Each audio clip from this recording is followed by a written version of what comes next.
जय हिंद, वंदे मातरम। दोस्तों, स्वागत करता हूं आप सभी का आपके अपने परिवार दीक्षित एजुकेशन अड्डा पर। दोस्तों, कैसे हैं आप सभी? उम्मीद करता हूं आप सभी बढ़िया होंगे और अपनी पढ़ाई को कंटिन्यू कर रहे होंगे।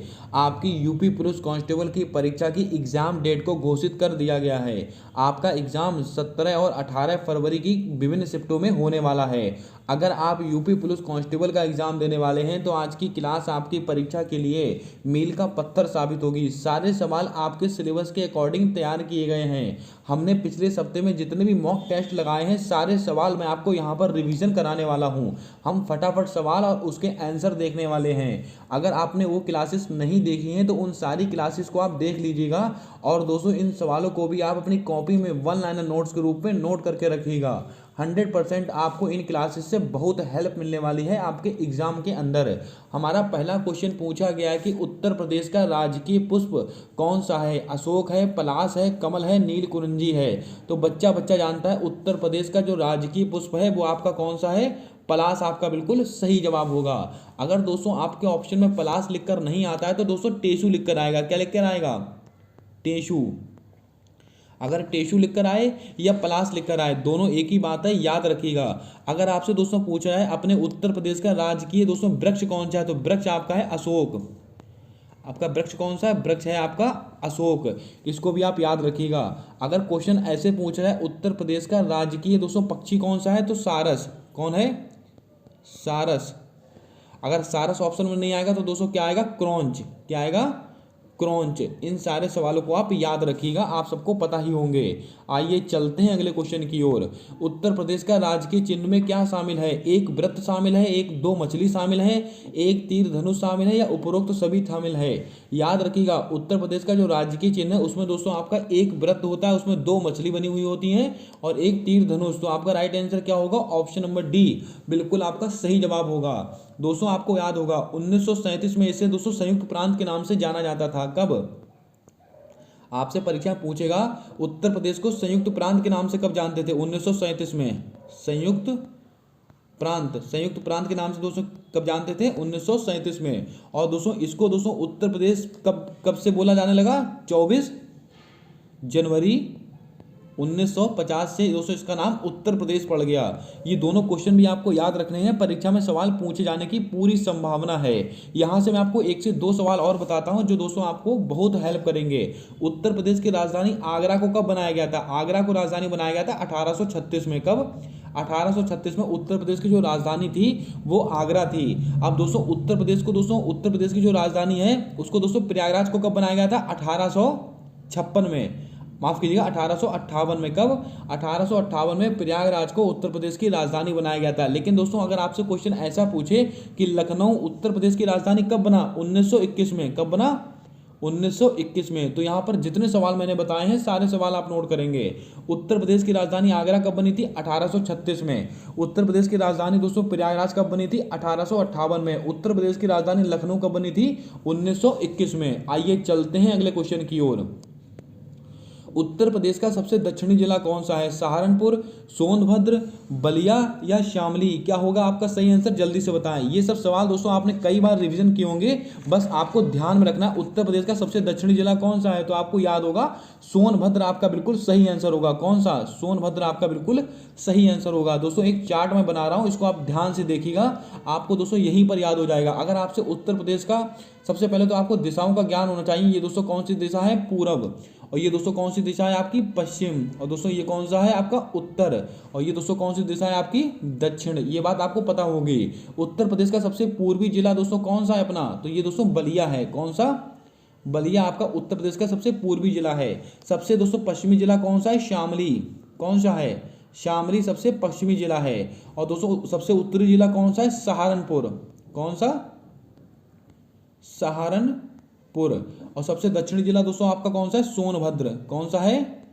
सोनभद्र। ये दोस्तों आपका सबसे दक्षिणी जिला है। इसको आप याद करके रखिएगा, बहुत अच्छे सवाल हैं। आइए चलते हैं अगले क्वेश्चन की ओर। अगला क्वेश्चन पूछा गया कि उत्तर प्रदेश के सर्वाधिक जिलों को स्पर्श करने वाला राज्य कौन सा है? हरियाणा, उत्तराखंड, मध्य प्रदेश, बिहार? क्या होगा आपका सही आंसर? जल्दी से बताएं। दोस्तों आपको याद रखना है उत्तर प्रदेश के सर्वाधिक जिले किसके साथ सीमा साझा करते हैं? मध्य प्रदेश के साथ। तो आपका राइट आंसर क्या होगा? ऑप्शन नंबर सी आपका बिल्कुल सही आंसर होगा। अब दोस्तों कुछ महत्वपूर्ण क्वेश्चन मैं आपको और बताता हूं, जैसे कि उत्तर प्रदेश से सीमा साझा करने वाले राज्य कौन कौन से हैं। तो दोस्तों आपको याद रखना है हिमाचल प्रदेश। ये सवाल आपसे परीक्षा में पूछे जाएंगे, याद रखिएगा। उत्तर प्रदेश से सीमा साझा करने वाले राज्य कौन कौन से हैं? एक तो दोस्तों आपका हिमाचल प्रदेश है, एक आपका उत्तराखंड सीमा साझा करता है, और दोस्तों एक आपका बिहार सीमा साझा करता है। कौन? बिहार सीमा साझा करता है। और दोस्तों आपका झारखंड सीमा साझा करता है, झारखंड सीमा साझा करता है। इसके अलावा छत्तीसगढ़, इसके अलावा छत्तीसगढ़, और एक दोस्तों आपका मध्य प्रदेश। कौन सा? मध्य प्रदेश। एक आपका करता है राजस्थान, एक आपका करता है राजस्थान, और दोस्तों एक आपका करता है कौन सा? लास्ट है आपका हरियाणा। कौन सा? हरियाणा। ये सवाल याद रखिएगा। हरियाणा कितने जिले हो गए? आप कितने राज्य हो गए? 1 2 3 4 5 6 7 8। यानी कि अगर आपसे क्वेश्चन पूछा जाए उत्तर प्रदेश से सर्वाधिक दोस्तों उत्तर प्रदेश से कितने राज्य सीमा साझा करते हैं? 8 राज्य। 8 राज्य के नाम आपके सामने लिखे हुए हैं, इनको आप नोट कर सकते हैं। चलिए बढ़ते हैं अगले क्वेश्चन की ओर। अगला क्वेश्चन पूछा गया है कि गंगा नदी को राष्ट्रीय नदी कब घोषित किया गया था?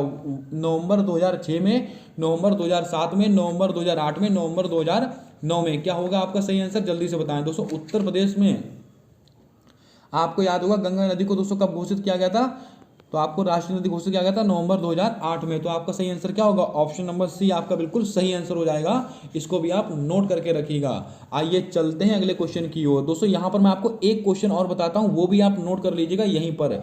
जैसे कि मैंने अभी आपको बताया उत्तर प्रदेश से सीमा साझा करने वाले राज्य, इसी तरह से एक सवाल ऐसे पूछा जाता है तो दोस्तों नेपाल से सीमा साझा करने वाले, क्योंकि दोस्तों उत्तर प्रदेश की अंतर्राष्ट्रीय सीमा किसके साथ लगती है? नेपाल के साथ लगती है। तो नेपाल से सीमा साझा करने वाले उत्तर प्रदेश के महत्वपूर्ण जिले ये आप नोट कर लीजिएगा यहीं पर। कौन कौन से ऐसे जिले हैं जो नेपाल के साथ सीमा साझा करते हैं? तो दोस्तों याद रखिएगा, तो आपको याद रखना पीलीभीत। कौन सा? एक तो दोस्तों आपका सीमा साझा करता है पीलीभीत, एक आपका सीमा साझा करता है लखीमपुर खीरी, लखीमपुर खीरी, और दोस्तों एक आपका सीधा करता है बहराइच, बहराइच, और दोस्तों एक आपका करता है कौन सा? बहराइच हो गया। और दोस्तों आपका करता है श्रावस्ती। दोस्तों आपके ऑप्शन में अगर बस्ती लिख कर आए, बस्ती मत लगाइएगा, श्रावस्ती उसका आंसर होगा। श्रावस्ती सीमा साझा करता है। और एक आपका करता है कौन सा दोस्तों? बलरामपुर, बलरामपुर, और एक दोस्तों आपका करता है आई थिंक महाराजगंज। कौन सा दोस्तों? महाराजगंज, महाराजगंज। ये दोस्तों जिले हैं जो आपका दोस्तों सीमा साझा करते हैं। और एक दोस्तों सिद्धार्थनगर, इसको भी आप कहीं पर लिख लीजिएगा, सिद्धार्थनगर, सिद्धार्थनगर। ये देखिए दोस्तों पीलीभीत, लखीमपुर खीरी, बहराइच, श्रावस्ती, बलरामपुर, महाराजगंज, सिद्धार्थनगर, ये इतने जिले हैं जो दोस्तों जो नेपाल से सीमा साझा करते हैं उत्तर प्रदेश के। आइए चलते हैं अगले क्वेश्चन की ओर। अगला क्वेश्चन हमसे पूछा गया है अलकनंदा तथा पिंडर नदी का संगम क्या कहलाता है? One of the most important question आज के प्रैक्टिस सेट का। ये वो सवाल है जो परीक्षाओं में आना तय होता है और हर बार आपको दोस्तों यहाँ पर नंबर मिलने वाला सवाल होता है ये। दोस्तों अगर आप क्लास को पहली बार देख रहे हो तो क्लास को लाइक कर देना, चैनल पर पहली बार आए हो तो चैनल को सब्सक्राइब कर बेल वाला आइकन ध्यान से दबा लेना, ताकि आने वाली सारी क्लासेस के अपडेट्स आप तक आसानी से पहुंचते रहें। दोस्तों हमसे क्वेश्चन पूछा गया है अलकनंदा तथा पिंडर, ये दोस्तों क्या कहलाता है? ये आपका कहलाता है कर्णप्रयाग। तो कर्णप्रयाग आपका बिल्कुल सही जवाब होगा। अब दोस्तों बताते हैं आपको ऑप्शंस के अकॉर्डिंग कुछ महत्वपूर्ण क्वेश्चन, जैसे कि दोस्तों अलकनंदा और भागीरथी। कौन सा दोस्तों? अलकनंदा प्लस भागीरथी, भागीरथी, अलकनंदा और भागीरथी, इन दोनों का संगम क्या कहलाता है? देवप्रयाग कहलाता है। अगर दोस्तों आपसे क्वेश्चन पूछा जाए अलकनंदा, अलकनंदा और मंदाकिनी, मंदाकिनी, अलकनंदा और मंदाकिनी, इन दोनों का संगम क्या कहलाता है? रुद्रप्रयाग। इसको भी आप याद रखेंगे। अलकनंदा और धौलीगंगा, अलकनंदा और धौलीगंगा, धौलीगंगा, इन दोनों का संगम क्या कहलाता है? विष्णुप्रयाग कहलाता है। ये 4 क्वेश्चंस हैं जो दोस्तों परीक्षाओं में पूछे जाते हैं आपसे। या तो ऐसे पूछेगा कि अलकनंदा और पिंडर नदी का संगम क्या कहलाता है, तो आपको आंसर देना है कर्णप्रयाग। या तो आपसे क्वेश्चन ऐसे पूछ लेगा देवप्रयाग में कौन कौन सी नदियों का संगम होता है, तो अलकनंदा और भागीरथी। आपसे 2 तरह से क्वेश्चन पूछे जा सकते हैं, दोनों तरह से मैंने आपको बता दिए। चलिए बढ़ते हैं अगले क्वेश्चन की ओर।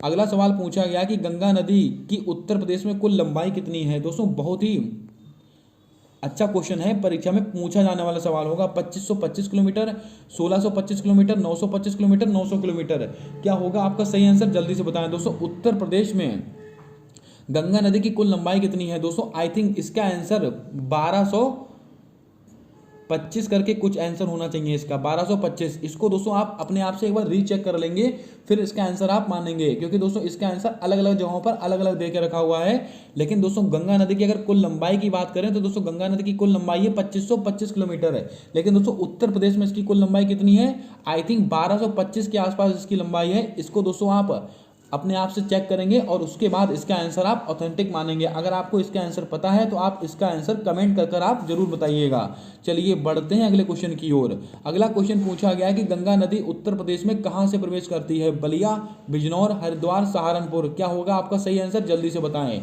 दोस्तों गंगा नदी उत्तर प्रदेश में कहां से प्रवेश करती है, तो आपको याद रखना है ये आपका बिजनौर से प्रवेश करती है। तो आपका सही आंसर क्या होगा, ऑप्शन नंबर बी आपका बिल्कुल सही आंसर होगा। जो गंगा नदी है वो दोस्तों वो उत्तर प्रदेश में दोस्तों कहां से प्रवेश करती है, ये बिजनौर से प्रवेश करती है। अब दोस्तों निकलती कहां से है, तो आपसे ये भी परीक्षा पूछ सकते हैं कि गंगा नदी दोस्तों बाहर कहां से निकलती है। तो दोस्तों ये बलिया से बाहर निकल जाती है, याद रखिएगा, अच्छा सवाल है, परीक्षा में बन सकता है। चलिए बढ़ते हैं अगले क्वेश्चन की ओर। दोस्तों हमारा अगला सवाल पूछा गया है कि यमुना नदी किस शहर में गंगा नदी से मिलती है। One of the most important question है आज के प्रैक्टिस सेट का। प्रयागराज, सोनभद्र, नोएडा या गाजियाबाद। दोस्तों आपको बता दें जो यमुना नदी है वो दोस्तों प्रयागराज में गंगा नदी से मिलती है। तो आपका सही आंसर क्या होगा, ऑप्शन नंबर ए। लेकिन सवाल आपसे ऐसे भी पूछा सकता है कि यमुना नदी दोस्तों प्रवेश कहां से करती है। तो दोस्तों ये प्रवेश करती है सहारनपुर से। प्रवेश कहां से करेगी, सहारनपुर से ये दोस्तों प्रवेश करती है, इसको आप ध्यान में रखिएगा। आइए चलते हैं अगले क्वेश्चन की ओर। अगला क्वेश्चन हमसे पूछा गया है कि चूलिया जलप्रपात किस नदी पर स्थित है। यमुना नदी पर, चंबल नदी पर, बेतवा नदी पर या सोन नदी पर। दोस्तों चूलिया जलप्रपात मोस्ट इंपॉर्टेंट है, जो आपका चंबल नदी पर स्थित है। तो आपका सही आंसर क्या होगा, ऑप्शन नंबर बी आपका बिल्कुल सही जवाब होगा। और चंबल नदी पर मैंने आपको 3 बांध बताए थे जो आपको याद रखने हैं। One of the most important question बनेगा आपकी परीक्षा में। दोस्तों चंबल नदी पर एक बांध आपका स्थित है, गांधी सागर बांध। कौन सा, गांधी सागर बांध, ये किस नदी पर स्थित है, ये दोस्तों आपका चंबल नदी पर स्थित है। इसके अलावा जवाहर सागर बांध, कौन सा, जवाहर सागर बांध, ये किस नदी पर स्थित है, ये भी आपका चंबल नदी पर स्थित है। राणा प्रताप सागर बांध, कौन सा, राणा प्रताप सागर बांध, ये दोस्तों ये भी आपका चंबल नदी पर स्थित है। इसको भी आप नोट कर सकते हैं। चलिए बढ़ते हैं अगले क्वेश्चन की ओर। अगला क्वेश्चन हमसे पूछा गया है कि निम्नलिखित में से कौन सा बांध चंबल नदी पर स्थित नहीं है। गांधी सागर बांध, जवाहर सागर बांध, राणा प्रताप सागर बांध, राजघाट बांध। तो दोस्तों अभी मैंने आपको बताया ये तीनों बांध चंबल नदी पर स्थित हैं। तो आपका राइट आंसर क्या हो जाएगा, ऑप्शन नंबर डी आपका बिल्कुल सही जवाब होगा। लेकिन अब सवाल ये बनता है कि ये राजघाट बांध किस नदी पर स्थित है। ये दोस्तों आपका बेतवा नदी पर स्थित है। कौन सी, बेतवा नदी पर स्थित है आपका राजघाट बांध। लेकिन दोस्तों बेतवा नदी से 2 क्वेश्चन आपसे परीक्षा में बहुत बार पूछे जाते हैं। माता टीला बांध, कौन सा, माता टीला बांध किस नदी पर स्थित है, ये दोस्तों आपका बेतवा नदी पर स्थित है। और दोस्तों आपको याद रखना है एक और क्वेश्चन पूछा जाता है, सुकमा डुकमा बांध। कौन सा, सुकमा डुकमा बांध दोस्तों ये भी आपका बेतवा नदी पर ही स्थित है। और ये स्थित कहां पर है, ये झांसी में स्थित है। कहां पर, झांसी में स्थित है सुकमा डुकमा बांध। ये 2 क्वेश्चन परीक्षा में बहुत बार पूछे जाते हैं, इनको भी आप नोट कर सकते हैं। चलिए बढ़ते हैं अगले क्वेश्चन की ओर। माता टीला परियोजना किस नदी पर स्थित है, तो अभी हम बात कर चुके हैं बेतवा नदी पर स्थित है। तो आपका सही आंसर क्या होगा, ऑप्शन नंबर सी बिल्कुल आपका सही जवाब हो जाएगा। आइए चलते हैं अगले क्वेश्चन की ओर। अगला क्वेश्चन पूछा गया कि राष्ट्रीय कृषि वानिकी अनुसंधान केंद्र कहां पर स्थित है। लखनऊ, कानपुर, बरेली, झांसी, क्या होगा आपका सही आंसर, जल्दी से बताएं। दोस्तों राष्ट्रीय कृषि और वानिकी अनुसंधान केंद्र आपसे पूछा गया है। अब दोस्तों कुछ महत्वपूर्ण अनुसंधान केंद्र जो आपको याद होने चाहिए, परीक्षा में आपसे 100% पूछे जाएंगे। तो आपका राइट आंसर क्या होगा, झांसी आपका बिल्कुल सही जवाब होगा। राष्ट्रीय कृषि और वानिकी अनुसंधान केंद्र आपका झांसी में स्थित है। लेकिन दोस्तों आपको और याद क्या रखना है झांसी से, एक दोस्तों बहुत महत्वपूर्ण है, भारतीय चारागाह। कौन सा, भारतीय चारागाह व चारा अनुसंधान केंद्र, चारा अनुसंधान केंद्र ये कहाँ पर स्थित है? ये भी दोस्तों आपका झांसी में ही स्थित है। अगर दोस्तों हम लखनऊ की बात करें तो लखनऊ से मैंने 3 से 4 मोस्ट इंपॉर्टेंट आपको बताए थे, आपको याद होगा दोस्तों, नोट कर लीजिएगा। भारतीय विष अनुसंधान केंद्र, कौन सा? भारतीय विष यानी कि जहर, भारतीय विष अनुसंधान केंद्र कहाँ पर स्थित है? लखनऊ में स्थित है। राष्ट्रीय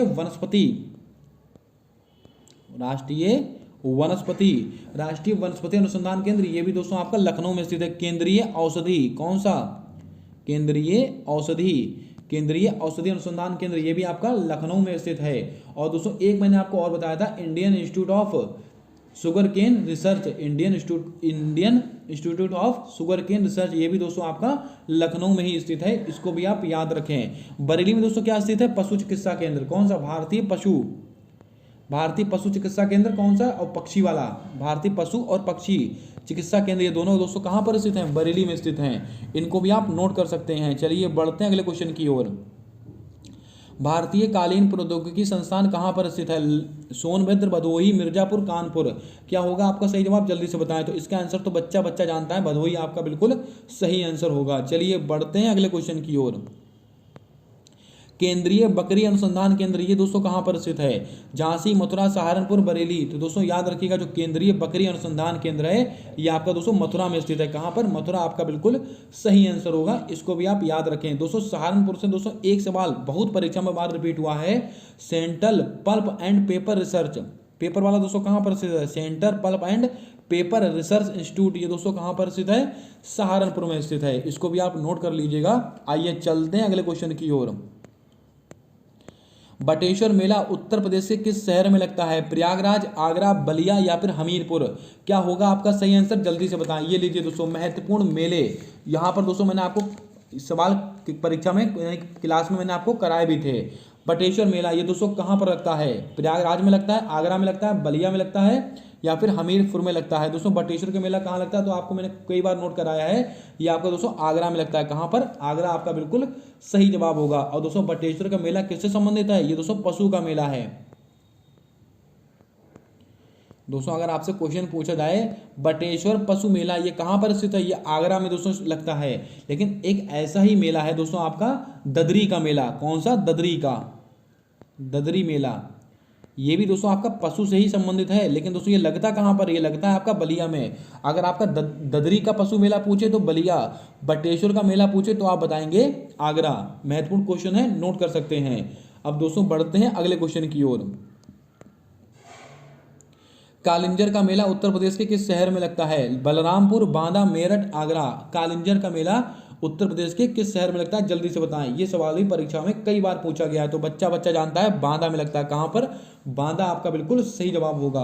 अब दोस्तों यहाँ पर ऑप्शन में दिया हुआ है मेरठ, तो मेरठ का दोस्तों मेरठ का एक बहुत फेमस मेला है नौचंदी का मेला। और दोस्तों कौन सा? सराधना ये दोनों मेले दोस्तों कहाँ पर लगते हैं? ये दोस्तों दोनों मेले आपका मेरठ में लगते हैं। नौचंदी का मेला और सराधना का मेला कहाँ पर लगता है? आपका मेरठ में लगता है। अब दोस्तों आपको एक दो और मैं आपको नोट कराता हूँ, जैसे कि बलरामपुर से बताइए दोस्तों बलरामपुर में कौन सा मेला लगता है? जल्दी से बताएं दोस्तों बलरामपुर, यहाँ पर दोस्तों कौन सा मेला लगता है? जल्दी से बताएंगे आप। आइए चलते हैं अगले क्वेश्चन की ओर। अगला क्वेश्चन पूछा गया कि कजली मौसम होगा, यहाँ पर कजली महोत्सव होगा। क्या होगा? कजली महोत्सव। यहाँ पर दोस्तों केवल वो सवाल लिए गए हैं जो आपकी परीक्षाओं में आपसे पूछे जाएंगे, आपको नंबर देके जाएंगे। फालतू का ज्ञान आपको नहीं बटोरना है, क्योंकि दोस्तों परीक्षा बहुत पास आ चुकी है। अब आपको दोस्तों ऐसा कंटेंट पढ़ना है जो आपकी परीक्षा के लिए ओरिएंटेड हो, परीक्षा में पूछा जाने वाला कंटेंट हो। फालतू का ज्ञान आपको नहीं इकट्ठा करना है, क्योंकि ऐसे समय में दोस्तों आपको सटीक चीज़ें पढ़नी है और बार बार रिवाइज करनी है। कजली महोत्सव, झांसी, मिर्जापुर, महोबा, वाराणसी। बहुत बच्चा इस क्वेश्चन को गलत कर देता है, क्योंकि दोस्तों ये दो महोत्सव एक ही से लगते हैं।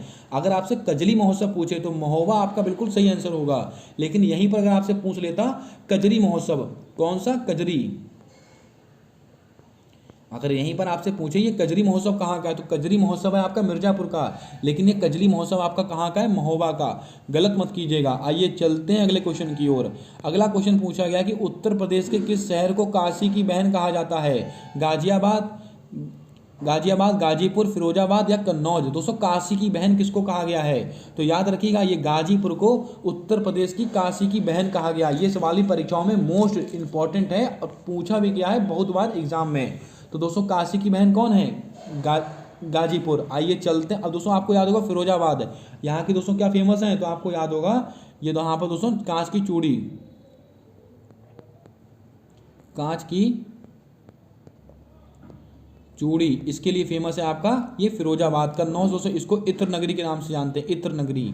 इत्र नगरी कौन है? ये दोस्तों आपको याद रखना है, ये आपका कन्नौज है। चलिए बढ़ते हैं अगले क्वेश्चन को। भारत का सिराज ए हिंद किसको कहा गया? जल्दी से बताएं, भारत का सिराज ए हिंद किसको कहा गया? तो दोस्तों जौनपुर को कहा गया। किसको? जौनपुर को कहा गया है भारत का सिराज ए हिंद। अगर हम दोस्तों बात करें मुरादाबाद, तो मुरादाबाद दोस्तों पीतल नगरी, पीतल नगरी, पीतल नगरी के नाम से दोस्तों कौन सा जाना जाता है? मुरादाबाद जाना जाता है। इसको भी आप नोट कर सकते हैं। लखनऊ आमों का नगर, अगर आपसे क्वेश्चन पूछ ले ये आमों का नगर कहाँ पर है? ये आमों का नगर ये बोला जाता है आपका लखनऊ को बोला जाता है। इसको भी आप नोट कर सकते हैं। चलिए बढ़ते हैं अगले क्वेश्चन की ओर। Indian Institute of Handloom Technology कहाँ पर स्थित है? झांसी, वाराणसी, कानपुर, लखनऊ। क्या होगा आपका सही जवाब? जल्दी से बताएं। Indian Institute of Handloom technology ये दोस्तों आपका जहाँ तक वाराणसी में स्थित है। कहाँ पर? वाराणसी में स्थित है। तो वाराणसी आपका बिल्कुल सही आंसर होगा। इसको भी आप नोट करके रखिएगा। चलिए बढ़ते हैं अगले क्वेश्चन की ओर। शाकंभरी देवी मेला कहाँ पर लगता है? वाराणसी, फर्रुखाबाद, सहारनपुर, झांसी। दोस्तों शाकंभरी देवी का मेला कहाँ पर लगता है? दोस्तों ये सहारनपुर में लगता है। और अभी हाल ही में दोस्तों एक क्वेश्चन आपसे बनेगा कि उत्तर प्रदेश सरकार ने किस मंदिर के दोस्तों जीर्णोद्धार के लिए, यानी किस मंदिर के दोस्तों शक्तिपीठ की स्थापना जहां पर हुई है उस मंदिर के लिए 50 करोड़ रुपए की धनराशि का आवंटन किया है? ये शाकंभरी देवी का मेला है जो सहारनपुर में लगता है। इसके लिए याद रखिएगा, करंट अफेयर का सवाल यहाँ से रिलेट कर आपसे पूछ सकते हैं। चलिए बढ़ते हैं अगले क्वेश्चन की ओर। दोस्तों झांसी में एक दोस्तों बहुत फेमस महोत्सव है आयुर्वेद महोत्सव, उसको भी आप थोड़ा याद रखिएगा। एशिया का पहला डीएनए बैंक कहाँ स्थापित किया गया? वाराणसी, लखनऊ, नोएडा, आगरा। क्या होगा आपका सही आंसर? जल्दी से बताएं। दोस्तों एशिया का पहला है, इसीलिए हमारी परीक्षा में आपको नंबर दिलाएगा, याद रखिएगा। एशिया का पहला डीएनए बैंक दोस्तों ये स्थापित किया गया आपका लखनऊ में। तो लखनऊ आपका बिल्कुल सही आंसर होगा। इसको भी आप नोट कीजिएगा। चलिए बढ़ते हैं अगले क्वेश्चन की ओर। लच्छू महाराज का संबंध किस घराने से है? वाराणसी घराना, या फिर दोस्तों लखनऊ घराना, किराना घराना, मेवाती घराना। दोस्तों पंडित लच्छू महाराज इनका संबंध दोस्तों आपका किससे है? ये दोस्तों आपका लखनऊ घराने से संबंध रखते हैं। तो आपका सही आंसर क्या होगा? ऑप्शन नंबर बी आपका बिल्कुल राइट आंसर हो जाएगा। आइए अब दोस्तों आपको याद होगा दोस्तों पंडित जसराज, पंडित जसराज, जल्दी से बताएं पंडित जसराज का संबंध किस घराने से है? इसका आंसर कमेंट कर आपको देना है। आइए चलते हैं अगले क्वेश्चन की ओर। पुत्र जन्मोत्सव के समय कौन सा नृत्य किया जाता है? घोड़ा नृत्य, सहरा नृत्य, धुरिया नृत्य, ख्याल नृत्य। क्या होगा आपका सही आंसर? जल्दी से बताएं।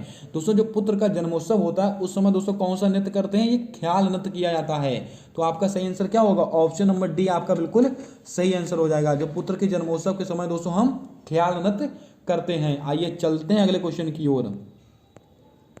दोस्तों हमारा अगला क्वेश्चन पूछा गया है कि 2011 की जनगणना के अनुसार उत्तर प्रदेश में सर्वाधिक अनुसूचित जनजाति वाला जिला कौन सा है? अयोध्या है, जालौन है, सोनभद्र है। मोस्ट इंपॉर्टेंट क्वेश्चन है आपकी परीक्षा का। 2011 की जनगणना के अनुसार उत्तर प्रदेश में सबसे अधिक अनुसूचित जनजाति वाला जिला दोस्तों कौन सा है? तो आपको याद रखना है सोनभद्र आपका बिल्कुल सही आंसर होगा। लेकिन अगर आज से क्वेश्चन ऐसे पूछा जाए न्यूनतम अनुसूचित जनजाति वाला जिला, तो आपका राइट आंसर क्या हो जाएगा? न्यूनतम। अगर आपसे न्यूनतम पूछे तो आपका राइट आंसर हो जाएगा बागपत। कौन सा दोस्तों हो जाएगा? बागपत।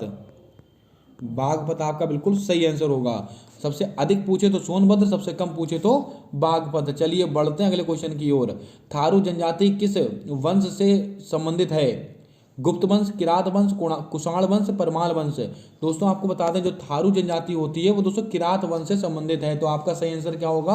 ऑप्शन नंबर बी आपका बिल्कुल राइट आंसर हो जाएगा। चलिए बढ़ते हैं अगले क्वेश्चन की ओर।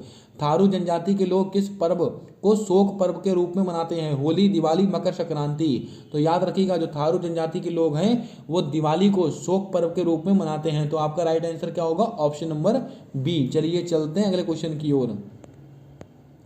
स्वर्णिम चतुर्भुज योजना के अंतर्गत कौन शामिल नहीं है? दिल्ली, मुंबई, कोलकाता, केरल।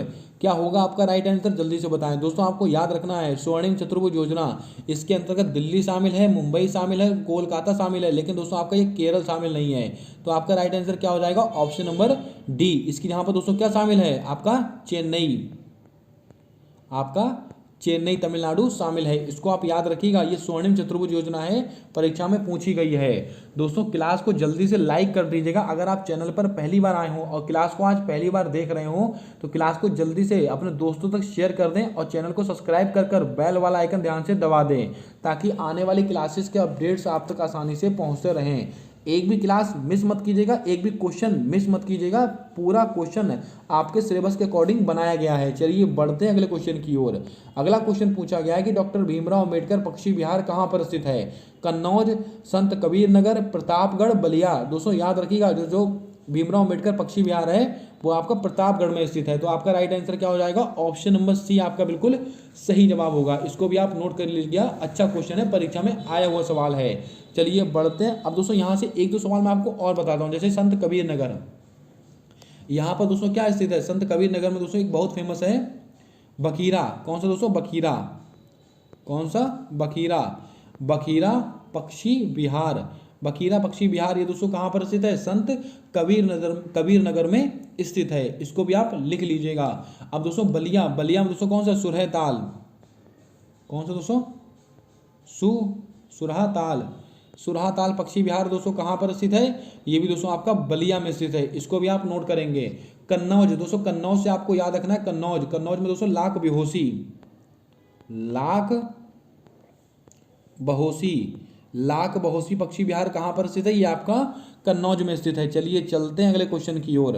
अगला क्वेश्चन हमसे पूछा गया कि उत्तर प्रदेश का न्यूनतम जनसंख्या वाला जिला कौन सा है, महोबा, चित्रकूट, हमीरपुर, श्रावस्ती। क्या होगा आपका सही आंसर, जल्दी से बताएं दोस्तों। यहाँ से दोस्तों मैंने आपसे पूछा था उत्तर प्रदेश का सबसे अधिक जनसंख्या वाला जिला, लेकिन यहाँ दोस्तों सवाल आया है उत्तर प्रदेश में सबसे न्यूनतम जनसंख्या वाला जिला कौन सा है। तो आपको याद रखना है उत्तर प्रदेश का सबसे न्यूनतम जनसंख्या वाला जिला आपका है महोबा, महोबा आपका बिल्कुल सही आंसर होगा। उसके बाद दोस्तों आपका आता है चित्रकूट, उसके बाद आपका आता है हमीरपुर, उसके बाद आपका आता है श्रावस्ती। ये दोस्तों इसी क्रम में आपको याद रखना है। सबसे कम दोस्तों किसमें है, सबसे कम है दोस्तों आपका महोबा में, और सबसे अधिक उससे अधिक चित्रकूट, उससे अधिक हमीरपुर। यानी कि दोस्तों ये पहला, दूसरा, तीसरा, चौथा, इसी क्रम में आपको याद करने हैं। चलिए बढ़ते हैं अगले क्वेश्चन की ओर।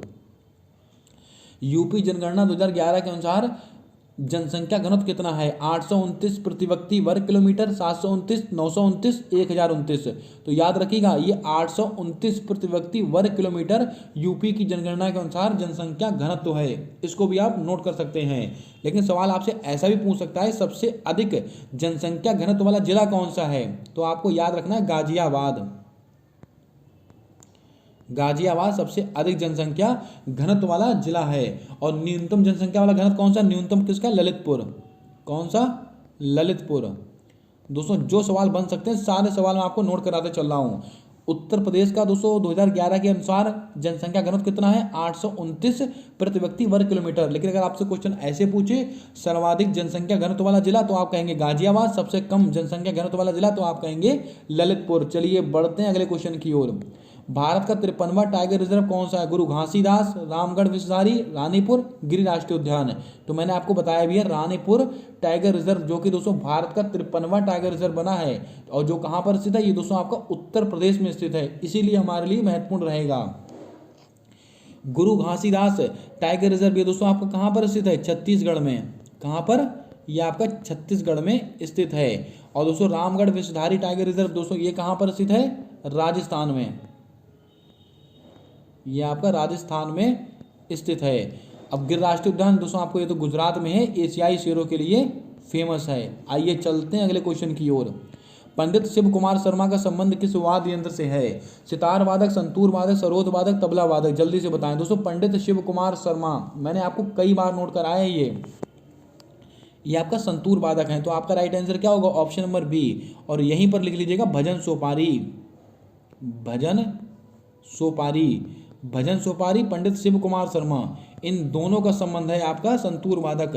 अब दोस्तों पंडित रविशंकर, पंडित रविशंकर, पंडित रविशंकर का संबंध किससे है, सितार वादक हैं। अब दोस्तों अलाउद्दीन खान, अल्लाह रखा खान, अमजद अली खान, विश्वजीत राय चौधरी, इन सबका संबंध सरोद वादक हैं। जाकिर हुसैन, याद रखिएगा, जाकिर हुसैन, अल्लाह रखा खान, अमीर खुसरो, इन सबका संबंध किससे है? तबला वादक से है। चलिए बढ़ते हैं अगले क्वेश्चन की ओर। कैंसर के अध्ययन को क्या कहते हैं? Ornithology, oncology, cytology, entomology. दोस्तों महत्वपूर्ण अध्ययन है, इनको भी आप स्टार लगा के नोट करेंगे। ऑर्निथोलॉजी, दोस्तों सबसे पहले आंसर बताता हूं मैं आपको। कैंसर के अध्ययन को कहते हैं हम ऑन्कोलॉजी, और विश्व कैंसर दिवस 4 फरवरी को मनाते हैं। इतनी चीजें आपको याद रखनी है। कैंसर दोस्तों कैसी बीमारी है? दोस्तों कोशिकाओं की अनियंत्रित वृद्धि, दोस्तों इसके कारण होता है कैंसर। तो याद रखिएगा, कोई भी दोस्तों कवक, जीवाणु, विषाणु की दोस्तों होने वाली बीमारी नहीं है। आपको कंफ्यूज करने के लिए अगर ऐसा सवाल दिया जाए कैंसर का दोस्तों क्या कारण है, तो याद रखिएगा कोशिकाओं की अनियंत्रित वृद्धि। अगर हम बात करें ऑर्निथोलॉजी की, तो इसमें दोस्तों पक्षी विज्ञान का, पक्षियों का अध्ययन दोस्तों किसके अंदर करते हैं? ऑर्निथोलॉजी। साइटोलॉजी, इसमें कोशिका का, अगर आपसे बात करें हम साइटोलॉजी, इसमें दोस्तों कोशिका का अध्ययन करते हैं। एंटीमोलॉजी, इसमें दोस्तों कीटों का अध्ययन करते हैं, कीटों का अध्ययन करते हैं। एंट माने क्या होता है? चींटी। तो दोस्तों चींटी होती है छोटी, तो दोस्तों इसको हम ऐसे रिलेट करके याद कर सकते हैं, कीटों का अध्ययन। चलिए बढ़ते हैं अगले क्वेश्चन की ओर। वर्ष 2011 की जनगणना के अनुसार सबसे अधिक लिंगानुपात दोस्तों कहाँ का था? अब दोस्तों ये दोस्तों बात पूछी गई है आपसे भारत के परिप्रेक्ष्य में। हरियाणा, केरल, नई दिल्ली, बिहार। दोस्तों याद रखिएगा 2011 की जनगणना के अनुसार सबसे अधिक लिंगानुपात था आपका केरल का। तो आपका राइट आंसर क्या होगा? Option number B. अगर सबसे कम लिंगानुपात की बात करें, न्यूनतम, सबसे न्यूनतम लिंगानुपात, न्यूनतम लिंगानुपात दोस्तों कहाँ का है? ये दोस्तों आपका हरियाणा का है। इसको भी आप नोट कर सकते हैं। अगला क्वेश्चन, 16 महाजनपद की जानकारी हमें कहाँ से प्राप्त होती है? अंगुत्तर निकाय से, उत्तरोत्तर निकाय से, जैन साहित्य से, इनमें से कोई नहीं। दोस्तों जो 16 महाजनपद है इनकी जानकारी हमें अंगुत्तर निकाय से प्राप्त होती है। तो आपका सही आंसर क्या होगा? ऑप्शन नंबर ए आपका बिल्कुल राइट आंसर हो जाएगा। चलिए बढ़ते हैं अगले क्वेश्चन की ओर। थियोसोफिकल सोसाइटी की स्थापना किसके द्वारा की गई थी? Helena ब्लेवात्स्की and Henry steel एल्कॉट, Swami Dayanand Saraswati, राजा राम मोहन राय, सत्यानंद अग्नोत्री। क्या होगा आपका राइट आंसर? जल्दी से बताएं। दोस्तों थियोसोफिकल सोसाइटी, इसकी स्थापना की थी हेलेना ब्लेवात्स्की, हेनरी स्टील एल्कॉट, आपका बिल्कुल सही जवाब होगा। लेकिन अगर आपसे पूछ ले कब की थी? 1875 में की थी, याद रखिएगा। अब स्वामी दयानंद सरस्वती जी ने दोस्तों आर्य समाज की स्थापना की थी। किसकी? आर्य समाज की स्थापना की थी। कब की थी? ये भी दोस्तों 1875 में हुई है। राजा राम मोहन राय 1828 में इन्होंने ब्रह्म समाज की स्थापना की है। किसकी? ब्रह्म समाज की स्थापना की है 1828 में। आइए चलते हैं अगले क्वेश्चन की ओर।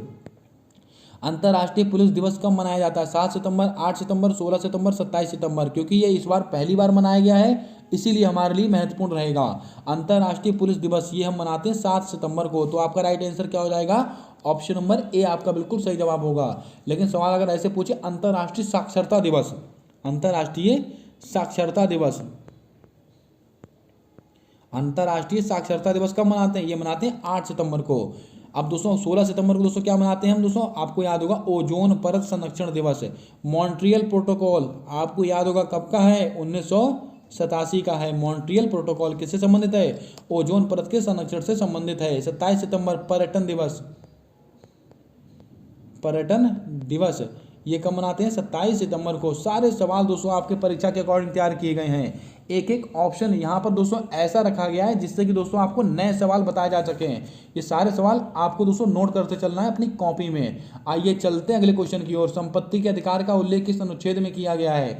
280, 108, 301, 371। दोस्तों आपको याद होगा संपत्ति का अधिकार आर्टिकल 44, आर्टिकल 44 माफ कीजिएगा 44वां संविधान संशोधन कब का है? ये दोस्तों आपका 1978 का है। कब का है? 1978 का है 44वां संविधान संशोधन। और इसके द्वारा संपत्ति के अधिकार को मौलिक अधिकार से निकालकर विधिक अधिकार में डाला गया था।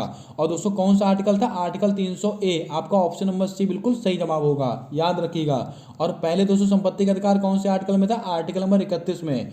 फिर 44वां संविधान संशोधन होता है, उसके द्वारा दोस्तों जो संपत्ति के अधिकार को मौलिक अधिकार से निकालकर विधिक अधिकार में डाल दिया गया था। और दोस्तों ये आर्टिकल 31 दोस्तों कहाँ पहुंच गया? 300A में। इसको भी आप याद रखिएगा। अब दोस्तों बात करते हैं ऑप्शंस को लेकर। आर्टिकल 280 इसमें दोस्तों किसका उल्लेख है? तो आपको याद होगा वित्त आयोग, वित्त आयोग का उल्लेख है आर्टिकल 280। आर्टिकल 108 ज्वाइंट सिटिंग यानी कि संयुक्त बैठक, इसमें दोस्तों किसका उल्लेख किया गया है? 108 में। आइए चलते हैं अगले क्वेश्चन की ओर। स्वामी दयानंद का वास्तविक नाम क्या था? नरेंद्र, मूलशंकर, चैतन्य, सिद्धार्थ। तो दोस्तों आपको याद होगा स्वामी दयानंद जिन्होंने दोस्तों जिन्होंने आर्य समाज की स्थापना की थी, और इनका वास्तविक नाम क्या था? मूलशंकर इनका वास्तविक नाम था। तो आपका राइट आंसर क्या होगा? Option number B. नरेंद्र किसका था? स्वामी विवेकानंद का।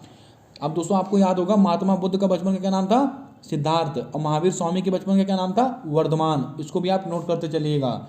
चलिए बढ़ते हैं अगले क्वेश्चन की ओर। गुरुमुखी भाषा किसके द्वारा लिखी गई? गुरु अंगद देव, अर्जन देव, नानक देव, तेग बहादुर। दोस्तों आपको याद होगा जो गुरुमुखी भाषा थी गुरु अंगद देव के द्वारा लिखी गई थी। किसके? गुरु अंगद देव। आपका बिल्कुल सही जवाब होगा, इसको भी आप नोट कर लीजिएगा। आइए चलते हैं अगले क्वेश्चन की ओर। इंकलाब जिंदाबाद का नारा किसके द्वारा दिया गया? सरदार भगत सिंह, सुभाष चंद्र बोस, हजरत मोहानी, मंगल पांडे।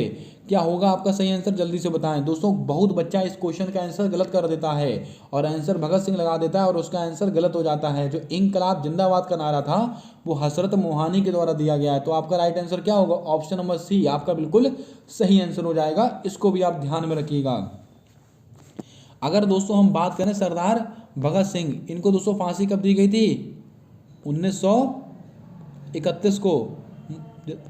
1931 को दोस्तों इनको फांसी दी गई थी। जल्दी 5 मार्च 23 मार्च। कब? 23 मार्च 1931 को इनको फांसी दी गई थी।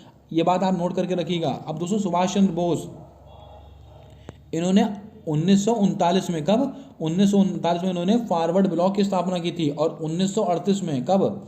1938 में इन्होंने हरिपुरा अधिवेशन की अध्यक्षता की थी।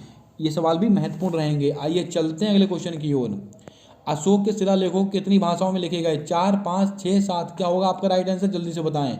इसका आंसर आप बताने वाले हैं कमेंट में। जल्दी से इसका आंसर क्या होगा? आप कमेंट में इसका आंसर बताएंगे। आइए चलते हैं अगले क्वेश्चन की ओर। संविधान में प्रस्तावना की अवधारणा किसके द्वारा दी गई? Pandit Jawaharlal Nehru, Mahatma Gandhi, Lord Minto. दोस्तों याद रखिएगा जो संविधान में प्रस्तावना की अवधारणा है वो पंडित जवाहरलाल नेहरू के द्वारा दी गई थी। तो आपका राइट आंसर क्या हो जाएगा? ऑप्शन नंबर ए आपका बिल्कुल सही जवाब होगा। आइए चलते हैं अगले क्वेश्चन की ओर। तुलसीदास जी ने रामचरितमानस किस हिंदी भाषा में लिखा? Awadhi, Sanskrit, Prakrit, Pali. One of the most important question practice set का। तो अवधी भाषा में लिखा था। कौन सी? अवधी भाषा में लिखा था रामचरितमानस। चलिए बढ़ते हैं अगले क्वेश्चन की ओर। हैदराबाद में 4 मीनार का निर्माण किसने कराया था? जल्दी से बताएं दोस्तों। कुली कुतुब शाह, अकबर, शाहजहां, जहांगीर। दोस्तों जो हैदराबाद में 4 मीनार स्थित, सबसे पहला सवाल तो आपसे यही पूछेगा कि 4 मीनार कहाँ पर स्थित है? हैदराबाद में स्थित है। 1591 ईस्वी में करवाया था। कब? 1591 में। किसने कराया था? कुली कुतुब शाह ने। तो आपका राइट आंसर क्या होगा? ऑप्शन नंबर ए। अगला सवाल, प्लास्टर ऑफ पेरिस किसका बना होता है? चूना पत्थर, जिप्सम, कैल्शियम, फास्फोरस। जो प्लास्टर ऑफ पेरिस होता है वो दोस्तों आपका जिप्सम का बना होता है। तो आपका सही आंसर क्या होगा? Option number B. ये सारे सवाल मैंने दोस्तों अपने मॉक टेस्ट में करा रखे हैं और इनसे जो एडिशनल जानकारी वो भी मैंने आपको दे रखी है। उन क्लासेस को आप जरूर से जरूर वॉच कीजिएगा। उनकी दोस्तों प्लेलिस्ट आपको दोस्तों मिल जाएगी। यूपी पुलिस कांस्टेबल 2024 की दोस्तों प्लेलिस्ट है, उसको आप देख कर जाइएगा। यहाँ पर दोस्तों मैं केवल क्वेश्चन और उसके आंसर आपको बता रहा हूँ, रिवीजन करवा रहा हूँ। ये सारे सवाल हम कर चुके हैं उसकी एडिशनल जानकारी के साथ। चलिए बढ़ते हैं अगले क्वेश्चन की ओर। बांग्लादेश का राष्ट्रीय खेल कौन सा है? वॉलीबॉल, निशानेबाजी, कबड्डी, बुशकाशी। याद रखिएगा जो बांग्लादेश का जो राष्ट्रीय खेल है वो दोस्तों आपका कबड्डी है। तो कबड्डी आपका बिल्कुल सही आंसर होगा। और दोस्तों निशानेबाजी किसका है? भूटान का। भूटान का दोस्तों राष्ट्रीय खेल कौन सा है? निशानेबाजी। वॉलीबॉल दोस्तों एक नेपाल का। किसका? एक तो हो गया आपका नेपाल का और एक हो गया आपका श्रीलंका। नेपाल और श्रीलंका इन दोनों का राष्ट्रीय खेल है आपका वॉलीबॉल। बुशकाशी ये दोस्तों कहाँ का है? जल्दी से बताएं। बुशकाशी दोस्तों कहाँ का है? ये आई थिंक ये अफगानिस्तान का है।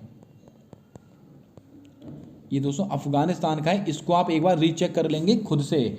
आइए चलते हैं अगले क्वेश्चन की ओर। फीफा की स्थापना किस वर्ष हुई थी? 1898, 1899, 1902, 1904। दोस्तों जो फीफा की स्थापना है वो हुई थी 1904 में। तो आपका राइट आंसर क्या होगा? Option number D. और फीफा का मुख्यालय कहाँ पर स्थित है? जल्दी से बताएं।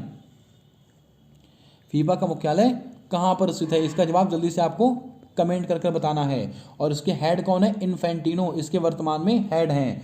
जल्दी से बता दोस्तों फीफा का मुख्यालय कहाँ पर स्थित है? इसका आंसर आपको बताना है। चलिए बढ़ते हैं अगले क्वेश्चन की ओर। किस भारतीय को रेमन मैग्सेसे पुरस्कार 2023 प्राप्त हुआ है? डॉक्टर रवि कन्नन, विनोबा भावे, सोथियारा चिम या तदाशी हिटोरी। दोस्तों याद रखिएगा, ये दोस्तों एशिया का नोबेल पुरस्कार इसको बोला था, रेमन मैग्सेसे पुरस्कार को, और 2023 को मिला है रवि कन्नन को। तो आपका राइट आंसर क्या होगा? ऑप्शन नंबर ए आपका बिल्कुल सही आंसर हो जाएगा। लेकिन सवाल अगर ऐसे पूछा जाए, किस पहले भारतीय को मिला था? विनोबा भावे। और दोस्तों ये पहले व्यक्तिगत सत्याग्रह भी यही थे, विनोबा भावे, इनको भी आप याद रखिएगा। आइए चलते हैं अगले क्वेश्चन की ओर। अंतर्राष्ट्रीय मातृभाषा दिवस कब मनाया जाता है? 4 फरवरी, 21 फरवरी, 22 दिसंबर, 24 दिसंबर है। दोस्तों जो अंतर्राष्ट्रीय मातृभाषा दिवस है वो आपका 21 फरवरी को मनाते हैं। तो आपका सही आंसर क्या होगा? ऑप्शन नंबर बी, 4 फरवरी को कैंसर दिवस अभी मैंने बताया था आपको। अब दोस्तों आपको बताना है इनमें से दोस्तों आपका कौन कौन से दिवस मनाए जाते हैं। 22 दिसंबर को कौन सा दिवस मनाया जाता है और 24 दिसंबर को कौन सा दिवस मनाया था? ये दोनों दिवस मैंने मोस्ट रिपीटेड बार आपको नोट कराए हैं। इनका आंसर आपको देना है कमेंट कर। चलिए बढ़ते हैं अगले क्वेश्चन की ओर। पुरुष विश्व मुक्केबाजी चैंपियनशिप 2023 का आयोजन कहाँ हुआ? Bharat, Uzbekistan, Japan. तो आपको याद रखना है, जो पुरुष विश्व मुक्केबाजी चैंपियनशिप है वो आपका उज्बेकिस्तान में संपन्न हुई है। तो आपका राइट आंसर क्या होगा? ऑप्शन नंबर बी, उज्बेकिस्तान में कहाँ हुआ? ताशकंद उज्बेकिस्तान में हुई है। लेकिन महिला वाली कहाँ पर हुई है? महिला वाली आपका भारत के नई दिल्ली में हुई है, विश्व मुक्केबाजी चैंपियनशिप। इसके अंदर दोस्तों 4 महिलाओं ने भारत देश को गोल्ड दिलाया था। कौन कौन सी थी? निखत जरीन, लवलीना बोरगोहन, स्वीटी बुरा, नीतू घंगास। इन चारों का भी नाम आप लिख लीजिएगा। अगला सवाल, विश्व प्रेस स्वतंत्रता सूचकांक 2023 में भारत का कौन सा स्थान रहा? 161वां, 40वां, 111वां। तो याद रखिएगा, विश्व प्रेस यानी कि फ्रीडम इंडेक्स में दोस्तों भारत का कौन सा स्थान है? 161वां स्थान है। तो आपका राइट आंसर क्या होगा? ऑप्शन नंबर ए। लेकिन इसको जारी करने वाली संस्था आपसे पूछी जाती है रिपोर्टर्स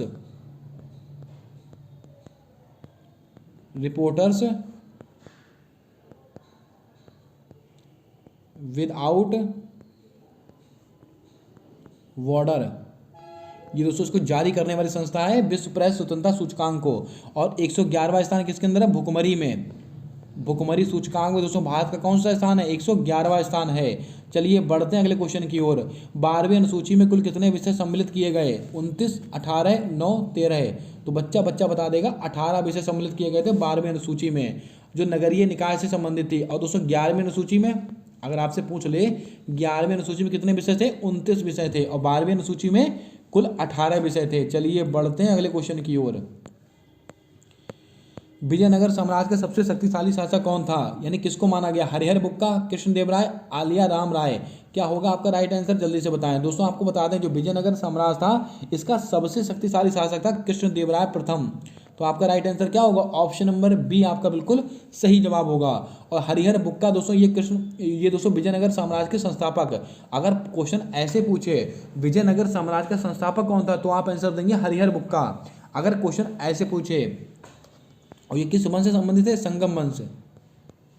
ये आपसे इनका वंश भी पूछ सकता है। हरिहर बुक्का किस वंश के थे? संगम वंश के थे। और विजयनगर साम्राज्य की स्थापना किसने की थी? हरिहर बुक्का ने। लेकिन विजयनगर साम्राज्य का सबसे शक्तिशाली शासक ये दोस्तों कृष्णदेव राय प्रथम किस वंश का था? जल्दी से बताएं। अब दोस्तों अगर पूछा जाए विजयनगर साम्राज्य का सबसे अंतिम शासक कौन था? आलिया राम राय आपका बिल्कुल सही आंसर होगा। अगला सवाल, भारतीय लघु उद्योग विकास बैंक का मुख्यालय कहाँ पर स्थित है? जल्दी से बताएं दोस्तों क्या होगा? नई दिल्ली, मुंबई, लखनऊ, कोलकाता। यहाँ पर दोस्तों आपसे सिडबी की बात की गई है। सिडबी, अब आप समझ गए होंगे। भारतीय लघु उद्योग विकास बैंक का मुख्यालय कहाँ पर स्थित है? आपका लखनऊ में। इसकी स्थापना कब हुई थी? 1990 में इसकी स्थापना हुई थी सिडबी की। इसको भी आप याद रखिएगा, पूछा गया क्वेश्चन है। चलिए बढ़ते हैं अगले क्वेश्चन की ओर। फोटोक्रोमेटिक कांच बनाने के लिए किसका उपयोग करते हैं? Silver nitrate, silver iodide, silver bromide, silver chloride. दोस्तों याद रखिएगा, जो फोटोक्रोमेटिक कांच होते हैं इसको बनाने के लिए हम सिल्वर क्लोराइड का इस्तेमाल करते हैं। तो आपका राइट आंसर क्या होगा? Option number D. अब बात करते हैं ऑप्शंस को लेकर। सिल्वर नाइट्रेट, आपको याद होगा चुनाव वाली स्याही, आपने दोस्तों चुनाव दिए होंगे, वोटिंग की होगी आपने, तो आपकी उंगली पर दोस्तों स्याही लगाई जाती है, उसमें दोस्तों सिल्वर नाइट्रेट का प्रयोग करते हैं। इसीलिए दोस्तों वो जल्दी मिटती नहीं है, जल्दी छुटती नहीं है। सिल्वर आयोडाइड, कृत्रिम वर्षा, परीक्षा में पूछे कृत्रिम वर्षा के लिए दोस्तों किसका उपयोग करते हैं? सिल्वर आयोडाइड का। सिल्वर ब्रोमाइड, फोटोग्राफी, जो फोटोग्राफी होती है इसके लिए हम दोस्तों सिल्वर ब्रोमाइड का इस्तेमाल करते हैं। इसको भी आप याद रखिएगा। अगला क्वेश्चन,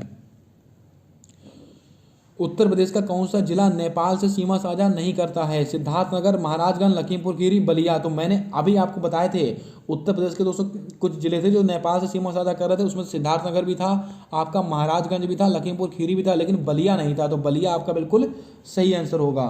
अगला सवाल पूछा गया कि उत्तर प्रदेश की पहली खनिज नीति कब घोषित की गई? 1995, 1996, 1998, 2001। इंपॉर्टेंट क्वेश्चन है, महत्वपूर्ण सवाल है दोस्तों। उत्तर प्रदेश की जो पहली खनिज नीति थी वो घोषित की गई थी 1998 में। तो आपका राइट आंसर क्या होगा? Option number C. चलिए चलते हैं अगले क्वेश्चन की ओर। अगला क्वेश्चन पूछा गया है कि विश्व मृदा दिवस कब मनाया जाता है?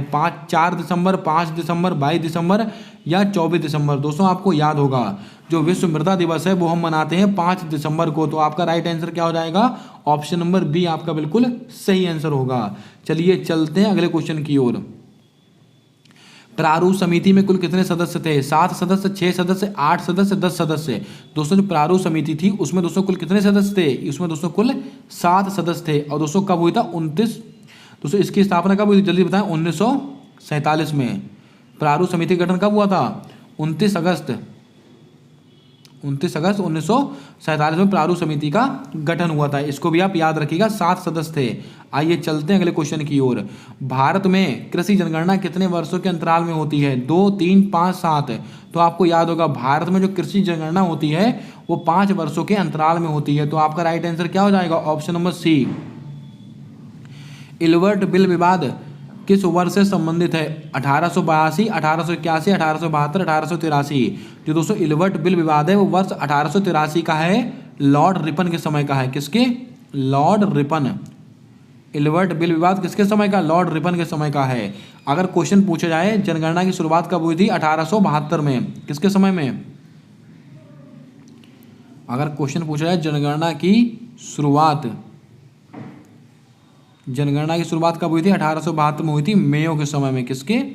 मेयो के समय हुई थी। और दोस्तों दशकीय आधार पर जनगणना कब से शुरू हुई थी? 1881 में। ये दोनों क्वेश्चन अलग अलग हैं। अगर आपसे दशकीय आधार पर जनगणना पूछे तो 1881, लेकिन जनगणना की शुरुआत कब हुई? 1872 में, मेयो के समय में। चलिए बढ़ते हैं अगले क्वेश्चन की ओर। प्लेइंग इट माई वे किसकी ऑटोबायोग्राफी है? सुरेश रैना, सचिन तेंदुलकर, वीरेंद्र सहवाग, युवराज सिंह? तो आपको याद होगा सचिन तेंदुलकर आपका बिल्कुल सही आंसर होगा। प्लेइंग इट माई वे किसकी है? सचिन तेंदुलकर की। सुरेश रैना की कौन सी? विलीव किसकी है? सुरेश रैना की। अब दोस्तों युवराज सिंह की कौन सी? The test of my life. The test of my life ये किसकी है? युवराज सिंह की है। चलिए बढ़ते हैं अगले क्वेश्चन की ओर। अगला सवाल पूछा गया द वेंडर ऑफ स्वीट्स किसकी पुस्तक है? चेतन Bhagat, R K Narayan, Ruskin Bond, Arundhati Roy? The vendor of sweets किसकी है? आर के नारायण की। बहुत फेमस है, इसको भी आप याद रखिएगा, परीक्षा में आया हुआ सवाल है। चलिए बढ़ते हैं अगले क्वेश्चन की ओर। भारतीय अर्थव्यवस्था में बैंक दर कौन निर्धारित करता है? आरबीआई, सेबी, सिडबी, वित्त मंत्रालय?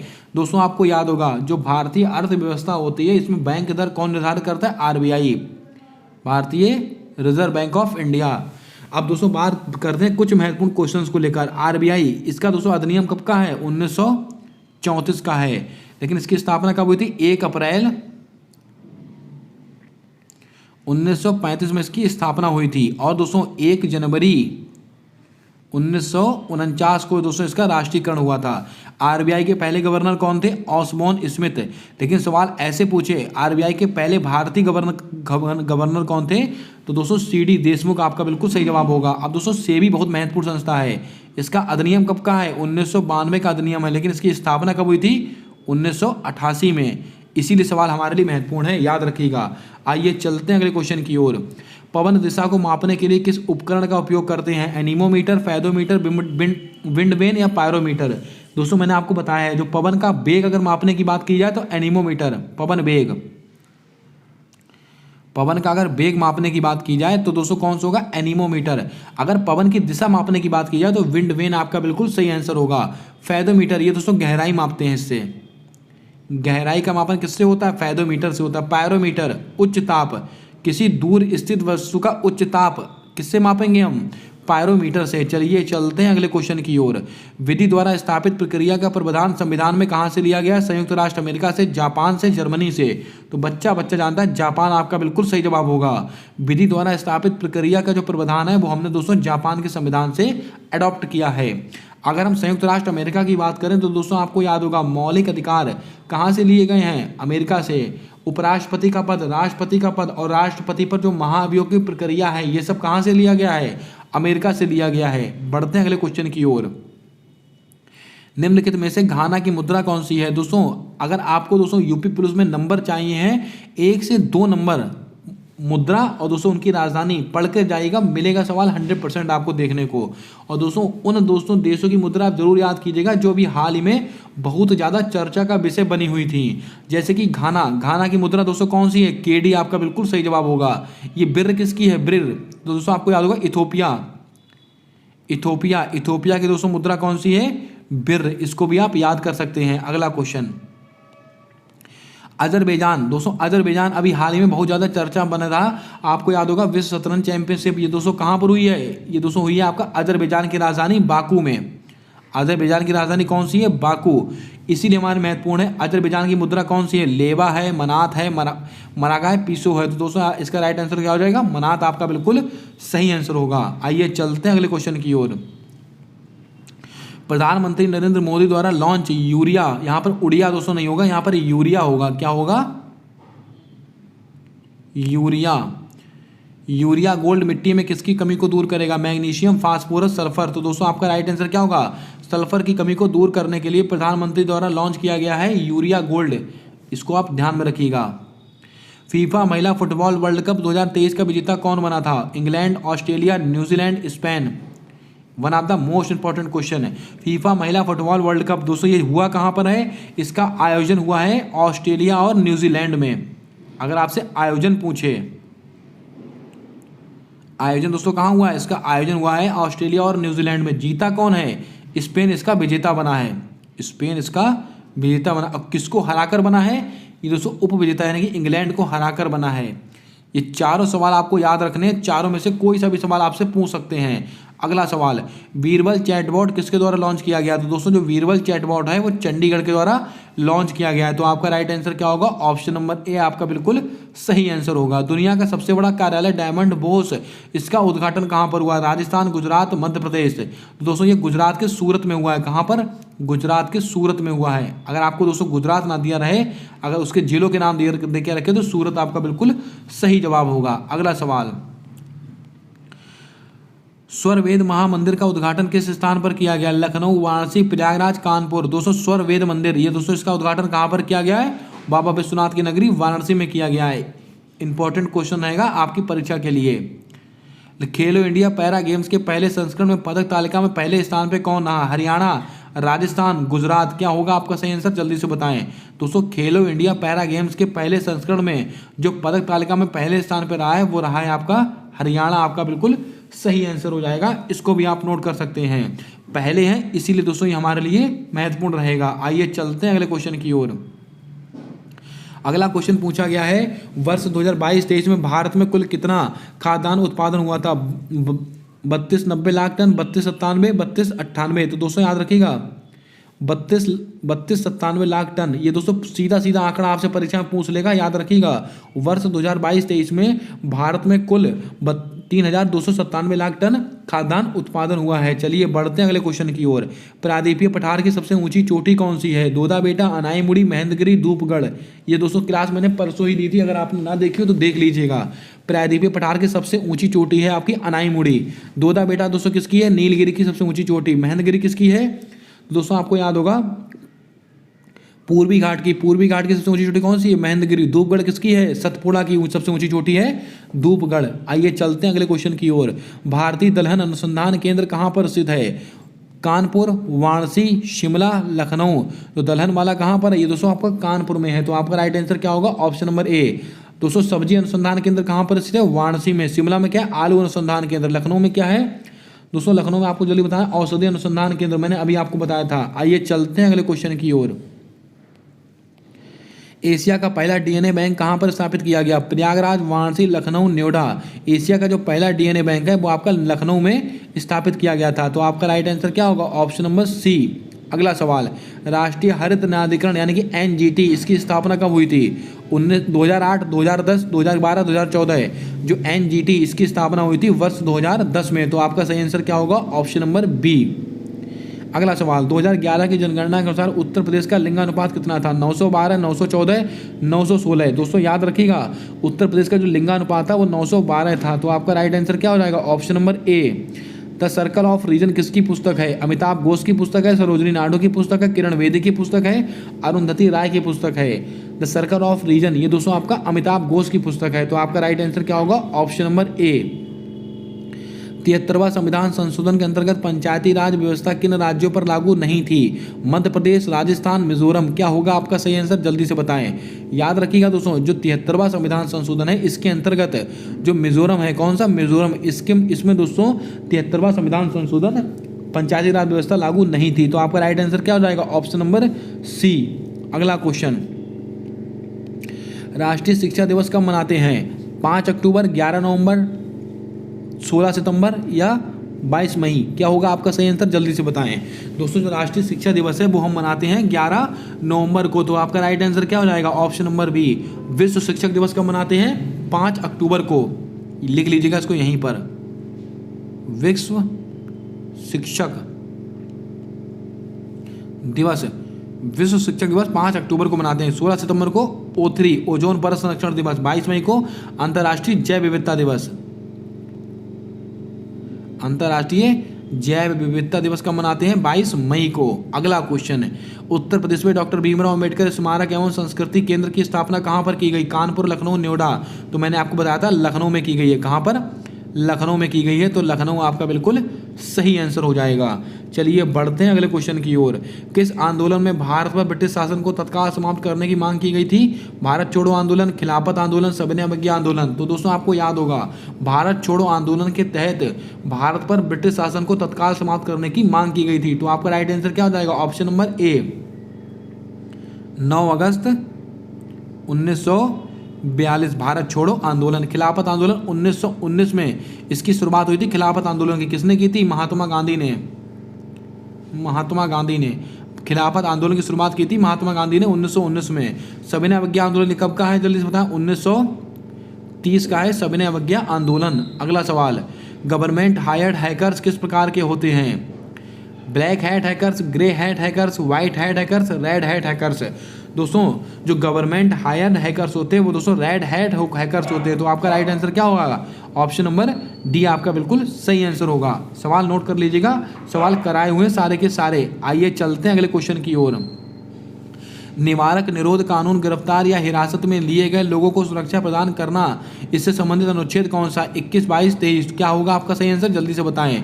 दोस्तों निवारक निरोध कानून गिरफ्तार या हिरासत में लिए गए लोगों को सुरक्षा प्रदान करना, ये दोस्तों आर्टिकल नंबर 22 में इसका उल्लेख किया गया है। तो आपका राइट आंसर क्या होगा? Option number B. Article number 21 में दोस्तों क्या है? प्राण एवं देहिक स्वतंत्रता यानी कि राइट टू प्राइवेसी। इसमें दोस्तों कौन सा आर्टिकल है? Article number 21।